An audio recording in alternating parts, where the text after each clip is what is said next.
Do you keep running into the same problem, repeating the same negative pattern in your relationships? If you do, that might be because you have an insecure attachment style. We all built an attachment style based on our experience as a child. So I can't change my past or how I was raised.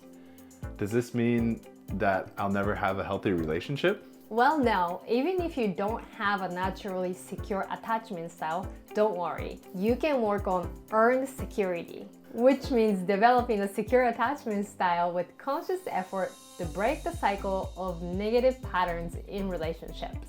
Today, I will explain the strategy of how to build a secure attachment style in 5 steps.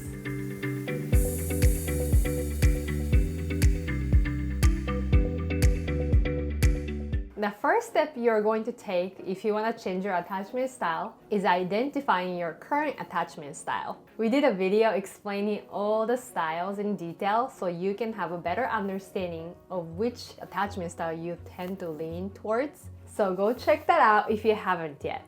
All right, so tell us the next step. The next step is understanding your childhood experience that formed your current attachment style. That means you've developed a logical narrative about what happened to you as a child and making sense of the impact it has in present and future in your life.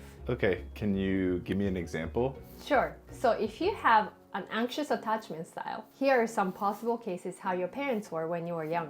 They went back and forth between overly cuddling and detached. So they'll be sometimes very attentive and then push you away. They also, as people, got easily overwhelmed and they possibly made you feel responsible for how they felt. So if you have an anxious attachment style as a child, you often grew up thinking you are responsible for other people's feelings and became codependent. Okay, so that's anxious. And what if you're an avoidant attachment style? If you have an avoidant attachment style in your childhood, you might have had strict or emotionally distant and absent caregivers. Okay. So your caregivers might have left you to take care of yourself, or expected you to be independent, or could have strongly criticized you for depending on them, or might have rejected you when you expressed emotions, or could have been slow to respond to your basic needs. So not all avoidant producing parents are neglectful. Most of the time they're simply busy or overwhelmed. It could also be a sign that they could be more interested in grades, chores, or manners than feelings, hopes, dreams, or fears. So as a result, a child learned to not rely on somebody and then be independent.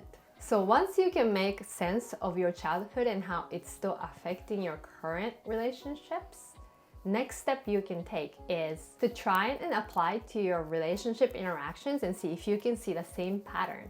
When problems occur in a relationship and it's a reoccurring pattern, and you feel like it's going out of your hand, it might be that your childhood experience and the insecurity you have from it can be influencing your feelings and emotions and reactions. Okay, can you give us another example? Sure. So if you have a hard time saying no to your partner's suggestions even when you don't feel like it, this might be coming from a place of fear of not being able to take care of their feelings and possibly result in them not being present with you.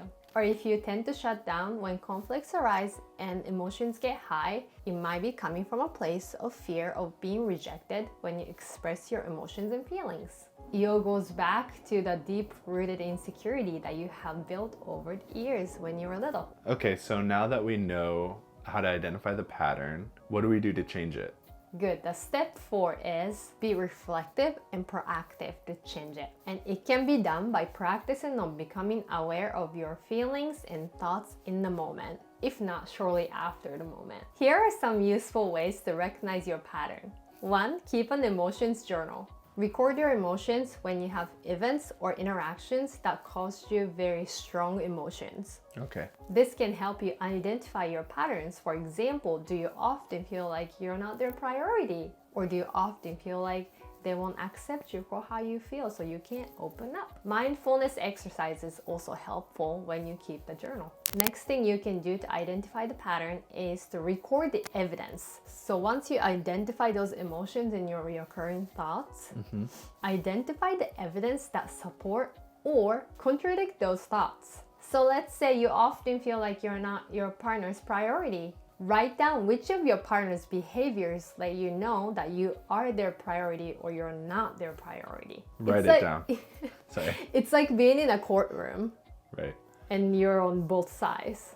Another action you can take to be proactive in changing your insecurity pattern is to communicate with your partner openly. Not only they can help you identify the pattern and work with you, it's a good practice to increase your confidence to open up space for your relationship to grow in a healthy, secure way. And the last tool, which is my favorite tool to have to be able to build a secure attachment style, is to find a therapist. Now, one important thing to know is if you have an insecure attachment style, sometimes it is hard to open up to your therapist even in the first place. Me? Yes. Because you're afraid of becoming dependent on them. So once you start to feel a little better, you stop going to the sessions. Or you try to stop going. Yes, and my therapy tells me no, you still come every week. Or it's hard to talk about emotions because you have the fear of being rejected. So going into the therapy, remember to bring these dependency fears in the session and they can work with you on that. Okay, so yes, I'm an advocate for therapy, but is there anything else I should know? Yes, so this leads to the last step of how to change your attachment style, which is to remember that it takes time. You need patience and commitment to build a secure attachment style. You will be facing some uncomfortable truths or memories or your feelings. Right. And you have to be ready to face it and even have conversations about it. It can be pretty tough, and while it takes a lot of courage and vulnerability, it can also bring you the kind of love and security that you have always wanted. So remember, it does take time, but you can change your attachment style. Watch more of our videos to learn how to have a healthy relationship. And don't forget to like and subscribe. We'll see you next time.